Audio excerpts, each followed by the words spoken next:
and welcome back to the Leeds Lens. Well, that was a better evening for us this evening. Obviously, Spurs losing 3-1 at home to Crystal Palace. And I've said in the title, could Spurs save Leeds? And the truth is, I think before tonight, I was still of the opinion that Spurs would find the way out of this mess. Having watched them tonight, this week I have watched us play. I have watched West Ham play. We've seen what's happened with Forest anyway. I didn't watch the game because I was watching West Ham, but we've seen what happened with there. And I've now watched Spurs. And I can tell you for a fact, for me, Spurs are the worst team. Now, obviously, when you look at Spurs categorically, you see the Spurs badge, you see the name, they're in the Champions League, and you think, surely not, surely not. They won the Europa League, 8 months ago now? But truthfully, if you look at some of the underlying data, which we will in this video, they're in it more than anybody else right now at this moment in time. And they are performing like the worst team of the rest. So that's what we're going to be talking about all today. Are Spurs now in the relegation battle? And fundamentally, could they save Leeds United from dropping back down to the Championship? Obviously, if you could help the video by dropping a like, subscribe, all that good stuff does massively help the channel. As I've always said, like a quest towards 2,000 subscribers. If you could help me with that goal, that would be absolutely fantastic. Also, if you could, as I said, if you could drop a like, because it massively helps me in boosting the videos in the algorithms. And it basically allows other sort of Leeds fans who like this sort of content to see it too. So if you could do that, that would be fantastic. Jack says, Spurs in real trouble now, Scott. They were awful tonight. Yeah, I agree. I absolutely agree. And as I said, I think sometimes you've got to look at Spurs as a team and the name and disassociate it with, wow, what's happened with my camera? And disassociate it with what's actually going on the pitch at this moment in time. Because as I said, I can't get away from this. They do look like the worst team in this relegation fight at this moment in time. They are playing the worst. They haven't got a lot to offer. They don't offer anything in attack. I thought they were lucky not to be even further behind tonight as well. I genuinely can't believe what's going on, but as I said, they are in a position now where it is plausible they do actually leave the Premier League this season, which is just crazy. Give to White, the Premier League will not let Spurs go down. A few other things with Spurs as well. The next game that they've got Anfield away, and in between Anfield away, they've got to play Atletico Madrid twice. It is a really, really busy schedule for Spurs now, and with all the injuries racking up, obviously Van de Ven picking up a red card tonight as well. I do think tonight it completely kills the idea that Spurs are not in the relegation battle. I think tonight amplifies the fact that they are definitely in a relegation battle. What do you think of the new Championship rules made for Spurs in terms of the extra teams in the playoffs? I know I don't really like that, to be honest. I don't like the idea that a team that finishes 8th could get promoted and a team that finishes 3rd might not get promoted. Also, I don't know what's going on with my camera. I don't know why it keeps going in and out of focus. I quite don't understand that. Anyway, what I wanted to do in this video though is while watching that Spurs game, I thought I'd rack up some stats to bring to you guys. So the first stat I want to bring you is, since in the last 11 games, so there's been 33 points naturally in the last 11 games available. So in the last 33 points that have been available, Spurs have picked up 4. They are bottom of the Premier League for form in the whole division. Nobody's taken less points in the last 11 games than Spurs. Johnson, more stats. We think we're bad away from home, by the way. Leeds United picked up 9 points away from home this season. Spurs at home have only picked up 10 points. They picked up, in a team that have only won 1 game all season and picked up 9 points away from home. Spurs at home have only picked up 10 points. That is, how crazy is that? Yes, they picked up 19 points away from home, but at home only the 10 points. They honestly are in trouble now. And as I said, you've got to base it on performances, and you've got to base it on what is going to happen and what expects to happen and what I have seen from this Spurs team. And they are genuinely crazy position now. Great news, Spurs losing, but also Palace just about safe. Gives us a better chance of beating them, in my opinion. Yeah, I don't think that was a bad result at all. I think now, obviously, Crystal Palace have got Europe to focus on. Obviously, tonight they lost Muñoz as well, the right wing back, who is paramount into the way they play. I don't think Nathaniel Klein is anywhere near as good as Muñoz, so he looks like he'll be missing the game for the Leeds game as well. We obviously already know that Lacroix were missing the game against Leeds as well, because he got that red card, obviously, in the game against Man United as well for Crystal Palace. I know there was talk at one point about Crystal Palace being in the relegation battle. Truthfully, I never saw it, and I think they were always just a couple of points ahead, and now they're completely safe, and it will be... I do think, like Andy says, I do think now when they approach the Leeds game, I think they'll look at the Leeds game as a bit of a sort of, it doesn't really matter, because obviously the Europe is the most important situation. Why is this camera doing this? I'm going to turn my camera off and on again. It's doing my absolute head in. Honestly, this week, I don't know if people have been tuning in this week. Hopefully, for your sake, you haven't. But it's just been chaos constantly with just like technical problems. Honestly, it's driving me absolutely mad. Please, camera, just stop. Morning, people, says Coba. Morning, Coba. Nice to bring some good news as well for you away. I also wanted to talk a bit about Leeds as well tonight, because it's all good talking about Spurs, and obviously, hopefully, Spurs could save Leeds United from getting relegated. But I want to talk about lineups, because obviously there was a lot made of the lineup, obviously against Sunderland. And as we've talked about on this channel a number of times, he got the lineup wrong for me. I thought he played the wrong lineup. I thought we were far too negative. I thought he should have gone more to the lineup that we saw against Forest, where it was Okafor up front, up there with sort of DCL. Now, I know obviously Okafor wasn't available. For me, it should have been like for like switch in terms of it should have been Wilfred Gnonto. However, what I want to say, encompassing all this conversation, is I think that people are going to be very annoyed when they see the Palace lineup. I'm already predicting this, because I don't think that he's going to go with the lineup that everybody wants. However, I actually think that the lineup he picked against Sunderland is not a bad lineup for Crystal Palace. Because when we talk about this, and we've talked about it a lot on the channel in terms of different match plans for different games, and I actually think the team he picked against Sunderland is actually okay for the game away at Crystal Palace. I don't think that's a problem. I think the problem with the natural problem with the lineup against Sunderland was, for a team that was going to come to Elland Road and play a low block, we just needed more creators on the pitch. We needed to be more adventurous. But we don't need that away at Crystal Palace, because the difference with the Crystal Palace game is they are going to come onto us, open up spaces, and we have seen a similar lineup to this. Go to away to Newcastle and score 3 goals. Go away to Chelsea and score 2 goals. This team is able, when we're playing that way and the game's open, to score goals. It wasn't just about that. It was about the game state of that particular game. So I will not be one coming on when we play Crystal Palace saying he needs to have all these creators in the team, because it's different match plans for different games. And the Crystal Palace game, as I said, is fundamentally a very different game to the game that we played against Sunderland. And that's why it was frustrating to me.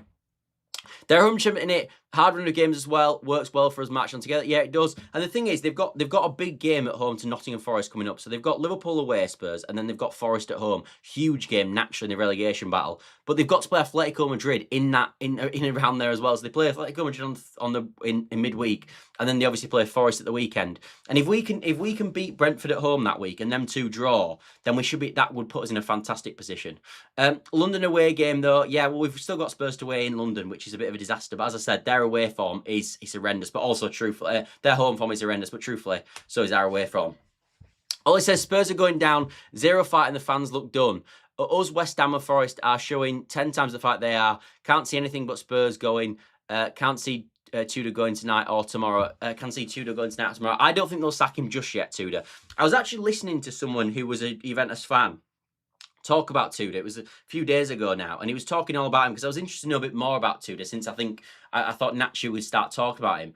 And he said, having watched Tudor's teams when he was at Juventus, it's nothing like what he's seen at Spurs. And he says, so for me, he said, for me, when he looks at it, that doesn't look like a Tudor team, and therefore the players are deciding how they play, and therefore the players, this is not a Tudor team in terms of he's not really doing anything wrong. It's just the Spurs players are doing their own thing. And I think when you look at some of Van der Ven's actions over the last few weeks, who's one of their massive leaders in the team, you can start to sense that. I do think there is a bit of a mentality problem, and like you said, I think there is a thing at Spurs naturally where they've got a lot of players that will not be there next season if they get relegated. Whereas I think when you look at Leeds, I think the core of our squad would still be at the football club if we get relegated. It just won't be the same at Spurs. Like, realistically, if they get relegated, Solanke's off, Simmons is off, Romero's off, Van der Ven is off. All these players will be leaving the football club. So the big characters that they need to help them stay in this division are the ones that care the least, because they don't need to stay in this division, because they're going to get a move regardless. And truthfully, some of them, when Romero's talked out about it, when Van der Ven clearly wants to leave the club, it's actually beneficial for them if they do get relegated, because it'll be easier to get out of Spurs. They might even have relegation release clauses like we had with Rafinha and Calvin Phillips, if people remember. So, whereas I think at Leeds it's different. I think these players want to stay in the Premier League. I don't think it's as big a deal at Spurs for their players. And I think, as Ollie said, it's apparent. The only thing I will catch Ollie on is, Ollie was saying yesterday we're definitely relegated, I believe, or we're going to go down now. Whereas now he's saying that Spurs are going down. We need a back and forth, Ollie. We need a back and forth. The thing is, Ollie, we've agreed too much recently, mate. That's what it is. Michael Squell's Lincoln versus Ryan Mason's Tottenham on a Friday night, start of the Championship season. We will be there, mate. That'd be so funny. It would be so funny. Could Leeds relegate Spurs, says Jacob? Yes, definitely. Archie excellent tonight. Yeah, I thought he was. I thought he was exceptional tonight. I thought he was by far Spurs' best player. But again, it's interesting that Archie Gray's the best Spurs player, because realistically, if Spurs go down, he's one of them that you would expect to stay at the football club. And obviously, he doesn't want to be playing Championship football again next year. So naturally, he's going to want to quote unquote fight for the badge more to keep himself in the Premier League. And also naturally, he'll have the wage drop off if they go back to the Championship. Which again, the likes of Van der Ven, Romero, Solangis, all these Jerry Simmons, because they'll get moves, they won't feel the benefit of getting relegated in terms of the wages dropping. Fark's mental health looks awful. Poor guy. He's managing nervous again. I don't know. I think I want to see Fark's demeanour against Norwich, if I'm being honest. I'm worried about the refs. We are getting Ellen Road corrupt as anything, and our VAR is inconsistent. I must admit, I've written it down in my notes tonight, and obviously it doesn't really affect it now. But did anyone else not think that the Sarr goal tonight was onside? Like he could, there was a blade of grass and like a line across, and it just looked like he was onside. Maybe VAR was right on the offsides, and usually it is, even if it's a smidge offside, it usually is right. But I looked at it and thought, that ain't offside. And for the start, when it went through originally, I was thinking, oh, it's definitely offside, but it didn't look like it, did it? Spurs will need Fark when they go down, potentially. We need a 3-4-2 again. We got to stay, affect the draw and go to win. I've seen a lot about this two up front, and truthfully, I disagree with the two up front, if I'm being honest with you. I thought it worked really well against Chelsea in that particular game. It wouldn't have worked really well against Sunderland for me, because it was a different sort of game. And when you look at sort of Lucas Nemecha, who came on in the Sunderland game, who made more of an impact, Wilfred Gnonto or Nemecha? It was Wilfred Gnonto, because he was someone that suited that game much more than Nemecha. So for me, the two up front, maybe when we play Man United away, or I don't know, even Brentford at home, maybe go two up front there, because they're going to naturally try win the game because they're trying to push for Europe. Maybe that's the situation for that game.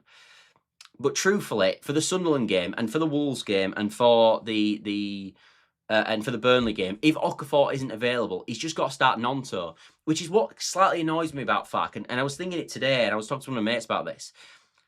And I keep saying this: if Okafor was available against Sunderland, he would have started the game. So why on earth did Fark go, rather than scrap the Okafor, so Okafor isn't available, what should I do? Should I either go more defensive and play essentially Gruev instead of him? Or, alternatively, the play that he should have done, he should have said, no, I want a like for like, because I would have played Okafor, and then I should play Gnonto. And I think this is where everyone's criticism of Daniel Farke is always, he's just too defensive-minded and too negative of a thought process. And that does encompass what they're saying to a T, because he had the option, do I go for a like for like in Gnonto, or do I go for something different and go more defensive with Gruev? And he opted for the more defensive decision. And that is sometimes I think that's what worries the Leeds fan base in general about Daniel Farke. Need to start going for it now and not playing out for draws, unlike West Ham taking risks and going for all 3 points. I must admit though, Jacob, I've watched West Ham quite a bit recently, and they're getting a lot of credit at this moment in time. I actually think they're quite lucky. I actually think they were pretty lucky against Fulham. I didn't think they looked like they were going to score at any point, if I'm being totally honest. And I know what you're saying. And as I said, I don't think had we been in that position, we'd have won the game 1-0. I think we'd have found a way to draw 1-1. But they look better in the Liverpool game, in my opinion, in terms of going forward. I thought they looked a real threat in the Liverpool game. I didn't think they looked a real threat the other night. Situations like Nunes handball or the O'Neill foul, players need to surround the ref and make him make a decision. Yeah, I think there's something in that. Our 2 strikers make up 1 decent Premier striker. That's the facts. Gibson White says, you're missing the point, Scott. Sunderland should have been Sunderland shouldn't be dictating the game at Ellen Road. DCL is looking more and more isolated. No, I'm not fully sure what you mean, mate, because I do agree with you. But I don't think, my opinion was that Sunderland were never going to come to Ellen Road to try win the game. They were coming to Ellen Road to get a 0-0, which is why the first thing I said after the game against when we lost to Sunderland was we found a way to lose a game 1-0 that the opposition have come to Welling Road for a 0-0. That's what I thought happened. And I think they'd have snapped your hands off at a 0-0. In fact, we talked to a Sunderland fan, didn't we, the day before, and he said he'd snap your hands off for a 0-0. So that kind of says it all. The thing about the striker is not about, if that's what you're referring to, is not about sort of the game as such. It's just about who's the best player to help us win the game. And for me, the thing we lacked massively in the Sunderland game wasn't another big lad up front. It was someone who could create for a big lad, if that's what I mean. So Nemecha came on the pitch, and I don't think he did anything. Now, he might have come up with a goal like he did away at home to Fulham, but the game was crying out for more creativity. We weren't creating enough chances. And Nemecha's a finisher, isn't a chance creator. And like, if you look at the end of the game, we finished the game with 18 shots, fine, but we had 0 big chances. And I think had Nonto played longer, there'd have been more chance that he would have created something than a Nemecha. So for me, the team shouldn't have been Nemecha and DCL up front against Sunderland. It should have been Nemecha and Nonto up front, like we've seen with DCL and like we've seen with DCL and Okafor. It should have been DCL and Nonto. That's the team it should have been, because as I said, we didn't have a problem with having loads of finishers on the pitch. We had loads of big lads for headers. We needed someone to create for the big lads. We needed someone to create a chance. And as I said, the fact that we had 0 big chances is testament to that. And that's what we needed, in my opinion, which is why I don't believe Nemecha would have fixed the issue. I think the fix of the issue was another creator like Wilfred Nonto. We fly when it's 2 up front, period. Stats back it up. No, I get that. And as I said, for certain games, it suits. The Chelsea game, it suited us completely, because we could bully their 2 centre-backs. We could create a bit of chaos. I agree with you in that sense. I just don't think... As I said, when Nemecha came on, who made a bigger impact in the game, Nemecha or Nonto? It was Nonto. Nonto was the one that made more. I'm seeing people say James has to start, but why? He didn't impress on Tuesday night. If you want to play 3-4-2-1 at home, then it's Okafor, Nonto behind DCL. End of. Well, I think the situation in that situation would be, mate, it'd be Aronson and Nonto in behind DCL, if that makes sense, and then you'd still have Stacker and thingy obviously in midfield. But I get your point. Bang on, stop. Nonto should have started, or at very least been on at half time. Do you know what I was thinking the other day as well? I know we've said this a number of times, but he just doesn't change it quick enough. Like, that game, it was so obvious so early in the game that it was wrong. And I remember when Bielsa used to do this. I remember Bielsa doing this really early on. I believe we were playing Blackburn at home in like the first sort of 15 games of the season, in his first season. And after about half an hour, he took Calvin Phillips off, which was mad at the time because he was arguably our best player. He took Calvin Phillips off, and I can't remember who he brought on, but we went to a 3-4-3, and we just absolutely pummeled them for the rest of the game, having been 2-0 down in the game. And he noticed so quickly that there was something wrong. Daniel Farke just never does that. Daniel Farke would never ever make a change on the half an hour mark. And I know people go, it's mad to make a change on the half an hour mark. It's not. It's not. It's going, look, I got it wrong, quickly change it, correct it, and then give us the most amount of chance to win the game, because you've got the team that you need for the game on the pitch for the longest amount of time. And he would never do that. And it should have been, at the least, it should have been half time when he made the change, when it was obvious the way Sunderland was set up and obvious what they were trying to do, get a 0-0. He should have changed it earlier, but he doesn't do that, does he? And that is what's infuriating. I think when people go about, if Farke keeps up this season, why he shouldn't be the manager next season, that is why, because he doesn't correct problems quick enough in games, and other managers do. And Bielsa, we had someone who corrected it instantaneously. And even remember like Graham Potter doing it when he was at Chelsea. I know it was a disaster, but a lot of the managers correct it so quickly. It's wrong, and they just fix it instantaneously. And Farke just doesn't do that. He waits and waits and waits and waits for something to happen, and then he goes, right, damn, we're in a bad position now. Let's throw the kitchen sink at it. Well, if you'd have made a change on the half an hour mark, or at least at half time, maybe that wouldn't have been the case. We barely won an aerial duel versus Sunderland when Yacobiol came on. He won 3. Well, but I think the experiment of not playing Yacobiol needs to end, doesn't it? I said going into the game that for me, I think Rodon's a better right-sided centre-back than Yacobiol, but I think Yacobiol is definitely a better middle centre-back than Joe Rodon. And I think Yacobiol is the best header of the ball we've arguably got at the football club. And when you look at some of the goals we've scored from set pieces, it's usually when Yacobiol's on the pitch. I mean, Yacobiol scored the one against Chelsea, didn't he? But he's such a threat when he comes on. And if you are going to put loads of balls into the box, at least have your best header of the ball in the box. Bielsa start, it's ridiculous. He's been dropped and he's our best centre-back, closely followed by Strauch. Regardless whether Leeds stay up or not, I believe the manager's position should be looked at, given there are more proven Premier League managers available in Thomas Frank and Ange. I wouldn't want Ange. I wouldn't want Ange at all, mate. The football that Ange plays, we are not good enough to play that football. We're just not. We would get absolutely battered in games. So I wouldn't want Ange at all. In terms of Thomas Frank, he has done a bad job at Spurs this year. And I know Tudor's come in and it's not improved, so maybe there's something in that.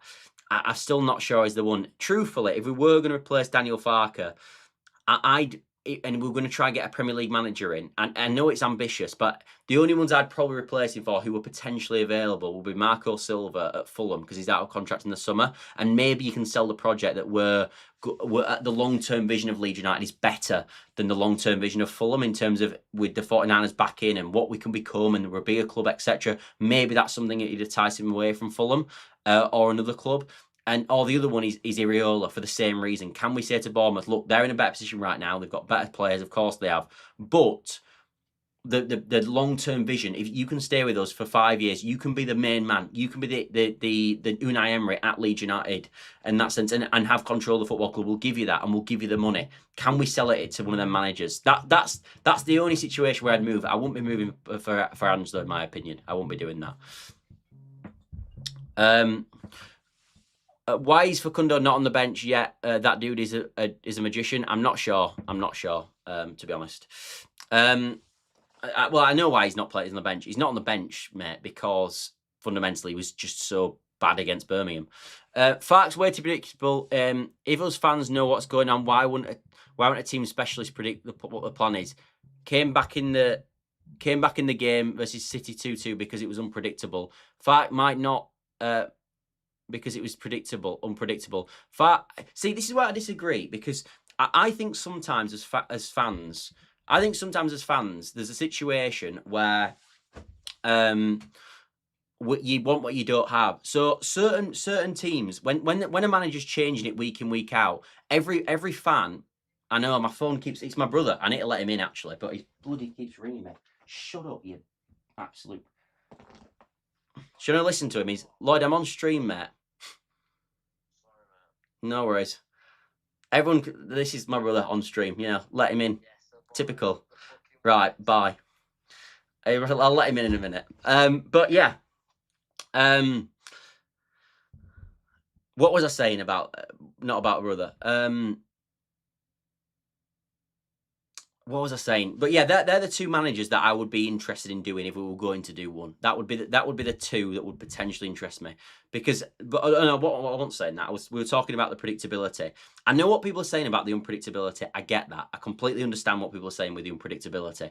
The issue I've got is that, as I said, people want the opposite. So if Farke was changing it week in, week out and it wasn't working, if that was what he was doing right now, everyone was saying, I don't know what 11 he's going to pick, and it's worrying. That's how fans are. They want what they don't have in a roundabout way. So I get what he's saying, but I don't think it's entirely true. Thomas Frank will be off to Palace. I love Ange because I've loved him since his Celtic days and his first season at Spurs, but football does not suit us at all. I agree. I agree with all that. I think he's a good manager, Ange, and I think he was unfairly treated at Spurs and at Forest. He's not the right appointment for us right now. He could be the right appointment for us in a few years' time. He's not right now. Iriola Silva out of contract. Glasner leaving Palace. Likes a three at the back. Glasner, he's probably too extreme in terms of he's probably going to be going to a big club in a better position than us, unfortunately. But I know what you're saying. Probably Iriola and Silva as well. They're just ambitious targets. Personally, would play Brendan in the cam and not decent and Diesel and Metro as a front two against teams in a low block like Burnley and Wolves. Phone ringing, Scott. Yeah, yeah. Your point about not having two up front, we should have gone for it. Yeah, we did later in the game though, Gibson White, didn't we? We had at the end of it, we had James on, Nonto on, Perot on, Nemetra on, and someone said Amarim, and DCL on. So we had a lot of forwards on the end. He did go for it, but it was just too little, too late. Wasn't it? He should have just changed it earlier on in the game. Paul Lloyd, yeah, no, shocking. Amarim, I mean, truthfully, absolutely not. God, no. Although I do think the Man United squad you can't coach at this moment. So look, I don't want an ex-Man United manager, especially not an ex-failed Man United manager. But I mean, it might work. It's a tough sell to a top manager. I've always backed Farke, but it seems to be regressing.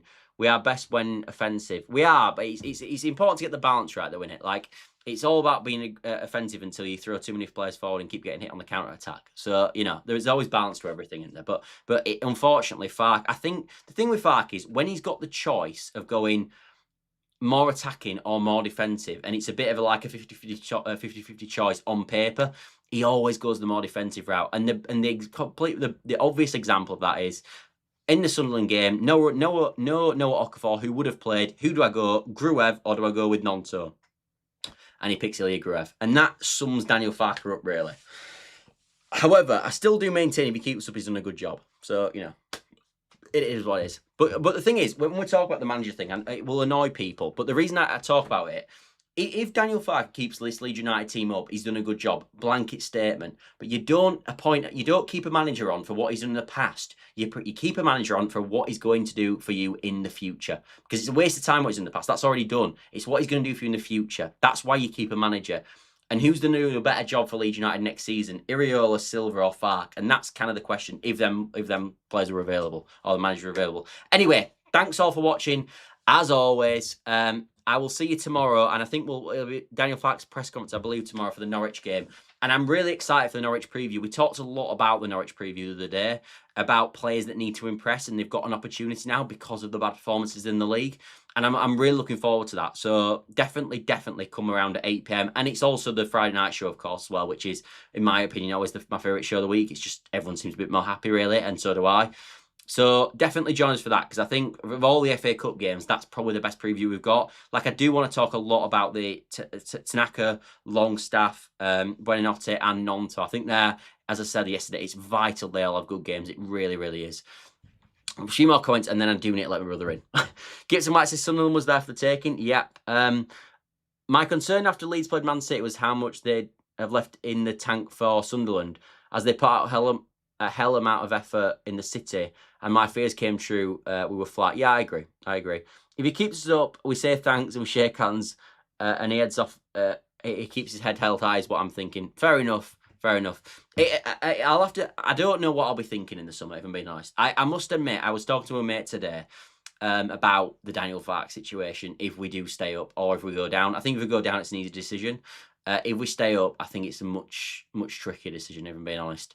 But the Sunderland game it's almost the most worrying game we've had all season, really, because I don't know, there's something about it just really wound me up, because it's just such a, like, I just knew it was wrong so quickly, and I knew he wouldn't change it, and that in the moment just infuriated the life out of me, and I was just hoping that we'd score a goal regardless. But that isn't good for the long-term projection, is it? Like, when you're keeping a manager, again, you're looking for the future, and it's all about, it's all about what's it going to be next season, and are we going to get better? And I just don't know the answer to that question. The away form is a problem. We still only won one away game all season, although we aren't losing at this moment, which is a positive. Anyway, I need to go. Thanks all for watching, as always, and I'll see you tomorrow, definitely tune in, and it'll be back to the 8 p.m. show. Bye for now, everybody.